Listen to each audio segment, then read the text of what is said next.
Greetings fellow gamers, and welcome to this new and improved installment of Knowledge Up. What makes it so special, you say? The fact that I'm finally on vacation, baby! That means more time for research, more time for making videos, and more time for contemplating the utterly useless and fundamentally flawed nature of the human experience. So anyway, let's get right to the point and address the question in the title, shall we? What is a game? Well, before giving you my definition, I think it's important to clarify that game design, much unlike science, is not at all objective. When trying to establish a critical discourse, it is often that you will find slippery and broad terms such as immersion or linearity that are subject to a great amount of interpretations. As such, the concepts expressed in this video do not aim to be absolute, uncontested, and dictionary-like, but just useful in both game analysis and discussion. Also, most of my information comes directly from the book Rules of Play, which is a read that I completely recommend to anyone interested in the subject matter. So, without further ado, this is what a game is to me. A system in which players engage in an artificial conflict, defined by rules that result in a quantifiable outcome. Now doesn't that sound smart and beautiful? Let's dissect this definition, shall we? Its main implications seem to be: a game is a system, a game interacts with players, a game is artificial, a game has conflict, a game has rules, and a game has a quantifiable outcome. Let's analyze each of these elements separately. Number 1. A game is a system. So, what exactly is a system? A simple definition is a set of parts that interrelate to form a complex whole. There are three main ways in which a game can be framed as a system. These are rules, play, and culture. Rules is a system that encompasses all the formal aspects of the game. Taking chess as an example, rules would encompass all the literal rules that dictate and limit the experience of the game. The starting position of the pieces, how every piece is allowed to move, how the game is won, or heck, even the fact that the pieces and a board are necessary in the first place are all included in what constitutes rules, which is a closed system. Or, in other words, it does not interact with its environment. It is isolated. Play is the second and more complex system. It encompasses not so much the mathematical and analytical elements that give form to the game, but the human experience that derives from those elements. It looks at games as emotions, as observations, as states of mind. And it is basically what happens when one or more players interacts with the design system of rules of a game. But how do you know if the rules of a game are designed? Well, here's an easy way to narrow it down. If properly designed, the rules of a game produce what's referred to as meaningful play. But what is meaningful play? Well, allow me to answer that question with another question. Just what are we doing when we play games? The simple answer is that we're making choices. In other words, within a limited system of rules, a player takes actions, and what gives meaning to those actions is the resulting outcome. Or, in fancier terms, meaningful play in a game emerges from the relationship between player action and system outcome. It is the process by which a player takes action within the design system of a game and the system responds to the action.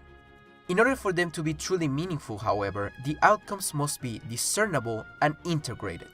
Discernible means that the result of the action is communicated to the player in a perceivable way. If you're playing a game about a ship in space and you shoot an asteroid, but there's no reaction whatsoever, you don't know if the shot had any effect, or even if it hit the asteroid in the first place.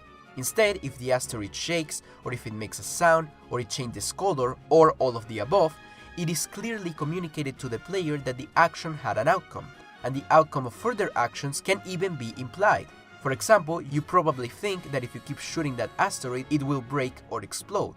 Integrated means that the outcome concerns not only the single action, but it is relative to the entire system of the game. Going back to chess, moving a piece on the board not only concerns the piece itself, but it changes the whole landscape of the game and all future strategic possibilities and choices. So that's basically what concerns play, which is a system that encompasses rules and it can be open or closed depending on how you interpret it. Finally, there's culture, which is the easiest to explain simply because it's very broad. It concerns how games are connected to society and, well, culture in general, and vice versa. For example, you could look at chess as a simulation of war, or as a source of profit for corrupt corporations, and so on. Culture encompasses both rules and play, and it is clearly an open system. With that out of the way, let's proceed to the second element of our definition. A game interacts with players. Now, you might think that we already addressed interaction when talking about play, and that it is simply the relationship between player action and system outcome. However, that's not exactly correct. Interaction concerns the mechanisms that render that dynamic possible. In other words, when a player interacts with the system of a game, meaningful play emerges. It is also important to note that the definition of interactivity has been subject to many debates and discussions. So for my purposes, I'll just borrow the definition of explicit interactivity given in rules of play, which is basically the most obvious one and consists in overt participation, such as following the rules of a board game or using the joystick to maneuver your character. However, not all interaction is design interaction. When interaction is designed, it has an internal structure and context that assign meaning to the actions taken.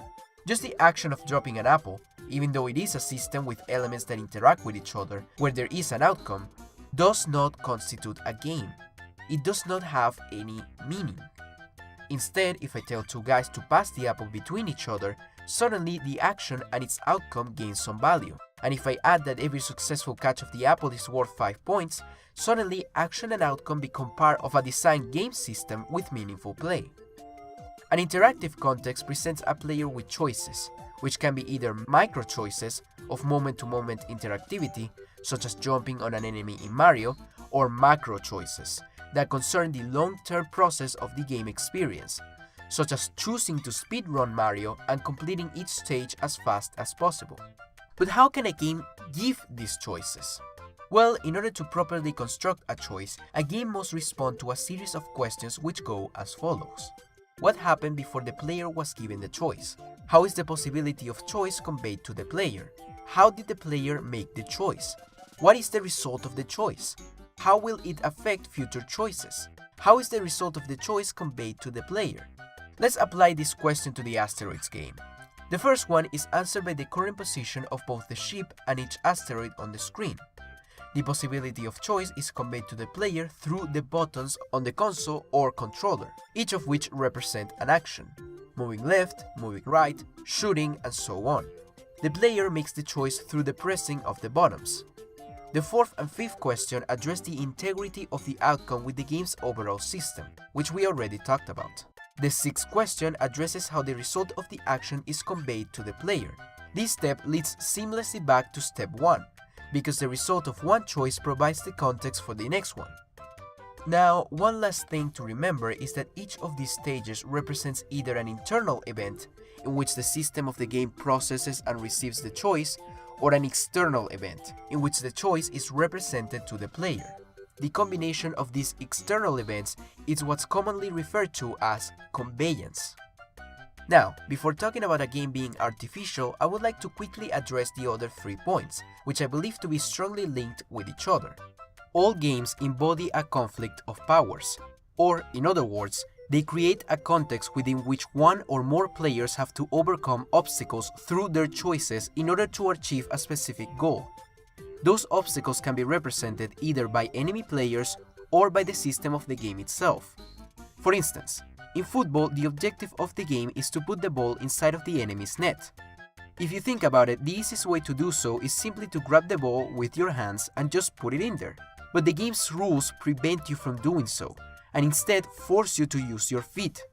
Thus, they shape the experience of the game through limitations and obstacles, and create meaningful play. The quantifiable outcome simply reinforces that idea. At the end of the game, one or more players have either won, lost, or received some kind of numerical score. Much like the specific objective of the conflict, this generic goal of the game itself serves to give meaning to the entire experience. So, at last, only one element of my definition remains. What do I mean by a game being artificial? Well, in order to really understand it, I'm going to need you to sit down and let me tell you the story of Crazy Uncle Ferdinand and his semiotics. Ferdinand de Saussure, nailed it, created what he referred to as the science of signs. What is a sign? Well, he defines it as something other than itself. It's a lot easier to explain it, trust me. What is a chair? Is it this thing? No, that's a word. This is a chair. You see, the word chair, whether written or spoken, is something other than itself. This is just one example of the multiple different kinds of signs that humans use to refer to, well, literally everything. But you see, a sign gains meaning only through interpretation. To you, translating the word chair to the actual object is just natural, as you know the English language, and if you don't, then dang, you must really like the sound of my voice. But anyway, to someone that does not know anything about English, chair means nothing. The sign is only effective when interpreted, and the interpretation depends on the context. And what games do is provide a context separate to what we call real life, where all sorts of signs acquire new meanings and values. If you're playing a game of tag, then touching a person means that they are it, and it is perfectly normal.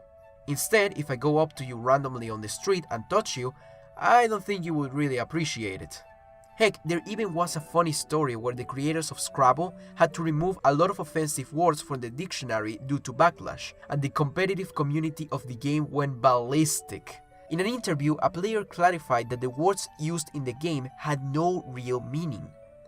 Think about it, words themselves lost meaning to the players of the game, or rather, they gain a new meaning as potential plays and points on the board. What all of this explanation does is prove that, in some way, games are distinct from what we call real life, and players take active roles as interpreters to create and maintain the separate universe of time and space of the game. This space has been referred to with many names. In the book, it is called the magical circle. One final point that I would like to address is the illusory attitude. Illusory being a word that derives from the Latin ludens, which means player.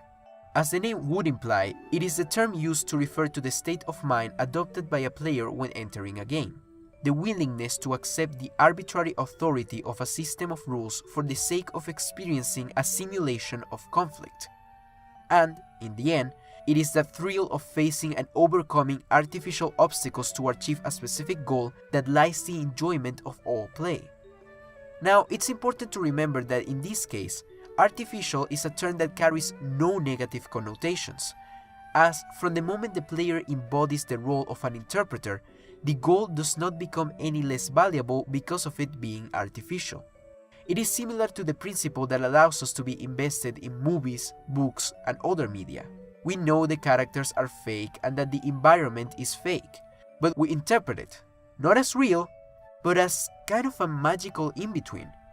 So, that's what a game is to me. I hope you enjoyed this really long explanation, and I would like to clarify that this definition is simply the skeleton upon which I'll be building my arguments in my future videos, but it is not even close to conveying all the complexity that comes with games. But, for now, thank you for watching. Please remember to like, comment and subscribe so that Daddy YouTube will be happy, and remember to keep your knowledge up.